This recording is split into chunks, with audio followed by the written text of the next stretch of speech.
No, no, no, no, no, no, no. Try again. Stick around and I'm going to give you a few tips about how to give positive corrections. Hello, teacher fam. I wanted to talk to you today about giving corrections in a positive way. When you are working with a student, it's really important to give positive corrections. It's really important as an educator to create a space for your students that's safe, encouraging, and most of all, stress-free. Especially for those of us who are teaching non-native speakers a new language, it's really, really important to understand that they are taking a huge risk in saying anything. I'm going to be speaking specifically to online ESL teachers because that is what I am right now.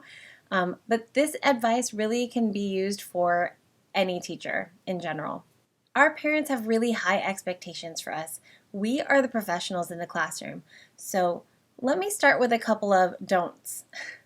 Number one, it's your job to notice a student's mistakes. You need to give real-time feedback. So if you are missing mistakes or missing areas that need to be corrected, then you are not really doing your job well. A second thing to avoid is giving a correction in a really negative way. So when you just say no, no, no, no, no, no, nope, nope, that's incorrect. That's not going to be an encouraging, uplifting, or safe environment. The third mistake you really want to avoid is not giving enough wait time. Interrupting your students is not going to be helpful. The fourth thing you want to avoid is giving unnecessary corrections. Make sure that the corrections you give are meaningful and will help the student in the long run. When you make these errors in your classroom, you're going to make your student shut down and not even want to try. So what you really want to do is make sure that you're creating an environment that is warm, inviting, and welcoming. I mean, really put yourself in your student's shoes. If you were taking a risk saying something in a language you were not very familiar with, it would be really discouraging to hear somebody with a stern voice wagging their finger at you and telling you no in their language. Okay, so what can we do? The number one tip that I have for you is smile. Having a positive demeanor and really positive body language is a way to create an environment that's warm and welcoming for your student. Even for a very beginner student, having a smile on your face is going to let them know that you care about who they are as a student. The second piece of advice I have for you is use a lot of TPR that's going to be instructional. So here's what I mean. If you need your student to stop and listen, then use those consistent signals to let them know that you have something you want to say. This can be used for any level student. These are really intuitive and they will know exactly what you mean, especially if you use them over and over. For example, if you want them to use a full sentence, that's a correction that I give to my level 3 students in VIPKid lessons all the time. I don't even have to say anything, but they know exactly what I mean and they don't feel put down by it. It's just a little quick reminder for them to use a full sentence. Another nonverbal thing that you can do that kind of falls into this category is to underline or circle a word that they might be having trouble with. That will give them a chance to redirect or self-correct as they go. The third thing that you want to do for positive correction is model. Okay, that's not what I mean. When I say model, I mean show the student exactly what you want them to do. So if you want a student to engage and do TPR because they're learning a new vocabulary, word, phrase, or piece of instruction, then you have to show them what you want them to do. They might have no idea what you want, and simply giving the instruction without modeling with an example is going to leave them feeling really confused. And I don't know about you, but when I feel really confused, I don't really feel like engaging. Number 4, give a lot of praise when your student makes an attempt to give an answer. When a student is learning another language, it's so important to give them so much praise and commendation for trying, just for trying to say something. So you need to let them know, nice try, very close, almost, let's try this. Utilizing praise gives you a good transition into other tools. Number 5, you're going to use a lot of repetition and practice. Repetition is essential in learning anything, but especially in learning a language. They have to have the output over and over to create that meaning in their mind. A 6th idea is for you to use various examples. Okay, so using various examples is going to help a student make connections to different things. So let's say, for example, you have a lower level student, they're learning the colors, and you have something that's orange. But you don't want them to think that orange is the name of this character. You can hold up several examples and then have them find something that's the same color. The same thing goes for upper level students. If you want them to create meaning, connect it to various examples. You can do this by asking questions. Can you think of 4 items that are the color orange? One thing that can be really fun is using a non-example. So if orange is your key word, you can hold something up that is not orange and just see what they do. This will actually give your student a chance to correct you. It gives them a chance to see that it's okay to make mistakes. Oh, orange. Yes?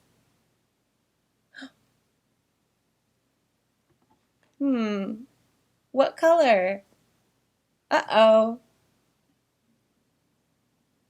Purple. Oh, purple. Good. Okay. Okay, this tip is just my personal preference. I like to use humor to give corrections. So you can incorporate this into any of the other techniques, but using humor will often lighten the mood. When you're not taking yourself too seriously, the student will see that this is a safe place and it's okay to make mistakes. Now, you don't want to go completely off track and be completely silly the entire time, but sometimes it will help a student not be so down on themselves for making a mistake. Okay, and so on that note, you can like over exaggerate. So for the example that I was giving with mouse and mouth, where did my mouse ears go? You can over exaggerate the pronunciation. Mouse,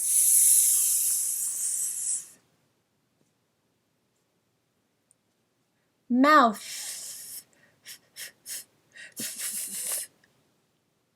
right? So you might need to be a little bit more over the top and theatrical. If that's what's going to help your students succeed, I say go for it. Now I know that doesn't fit everybody's personality. Over the top for you might look a little different than over the top for me.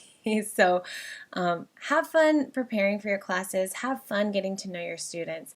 Because we are time bound and your student's lesson is only so many minutes long, you have to give positive correction in a timely manner. It's your responsibility to do this as their instructor. I want to give a few specific examples of common mistakes that you'll need to correct in an online ESL classroom. One of the main things you really want to correct is pronunciation or phonics sounds. The main way that you're going to do this is by showing your mouth, and you may have to get pretty close to the camera, which can be a little bit uncomfortable, but it's really necessary. For a student to produce the correct sound, you definitely have to show them what the mouth and tongue formation will look like. It's a little weird, but it's necessary. So for example, I have a student that really struggles with the TH sound and often produces the S sound instead. So what I like to do is actually start with the S sound,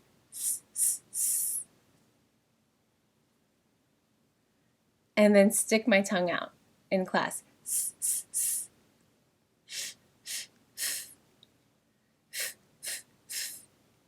And then we laugh about it and move on with the lesson. As you know, as a native English speaker, pronunciation is very important. Each sound gives the word its meaning, and I say this in my feedback all the time. For example, if you're trying to say the word mouth and instead pronounce it mouse, those are 2 completely different words, obviously. But for a student who's brand new to our language, they may not hear the difference. So it's really important to say mouse has one meaning and mouth has a totally different meaning. Once you build rapport with a student, you can even joke about it a little bit. I have one mouse, I have 2 eyes, I have one mouse.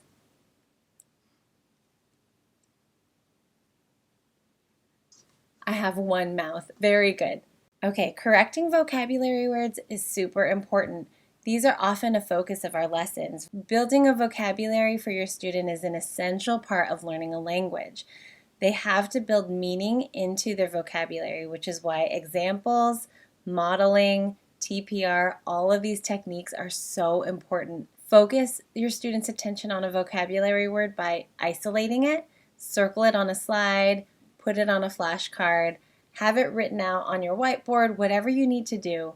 Focus your students' attention on that word, have them say it at least 3 times when they're introduced to it, and then have them explain the meaning to you once you have already given them the definition. I have two more things I want to talk about before I'm out, but these are for our upper level students. So when you correct a student when they're reading, for accuracy and fluency, there are different things that might be happening.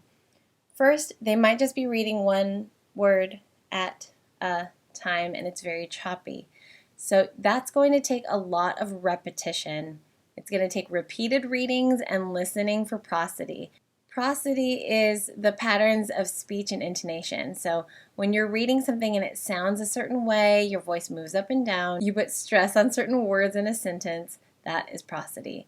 It makes a student sound much more natural when they're reading. Modeling comes back into play here. So hearing you say it first and read it first and then having them read it back the same way. Repeated readings, that can definitely help because sometimes a student is just trying to decode each word, and that's fine, but then make them go back and read it again. You can always recommend that in the feedback too. This is something that we work on with native speakers in reading constantly. So it will come with time and you have to be patient. You also have to remind the parents to be really patient when a student is learning to read fluently and accurately. Another thing that might come up is on the opposite end of that spectrum. If a student is rushing through the words and everything is running together and they're not really paying attention to any of the commas or periods, then everything just sounds like it's one long run-on sentence, and they might be able to read it really quickly and accurately, but then they're not really reading it, again, with prosody. So what you can do for that student is actually have them pay attention to the punctuation in the passage. So you want them to go through and either circle or highlight periods and commas and maybe create a rule. When I see a comma, I will take a short breath. And that way they see the features of the text and how it breaks up what it should sound like. Again, model this, give them a chance to practice it, and give them a signal or a reminder. And before you try this again in the next class, remind them of that rule. Bring it back up and say, what is our rule about commas? And circle all the commas. What is our rule about periods? And circle all the periods. It's going to take time for this process to really sink in. So give them a chance to practice it and be reminded in a positive way. The last thing that I wanted to talk about is for our students in the higher levels. They're going to be reading passages and then asked questions about their comprehension. Everything else that they are learning builds up to this. Now, you are not their reading instructor.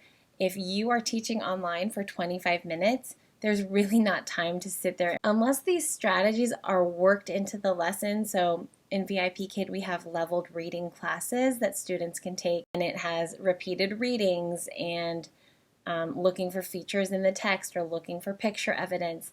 There are all these really cool strategies that they can use that will help them to comprehend and predict what's going to happen in the story.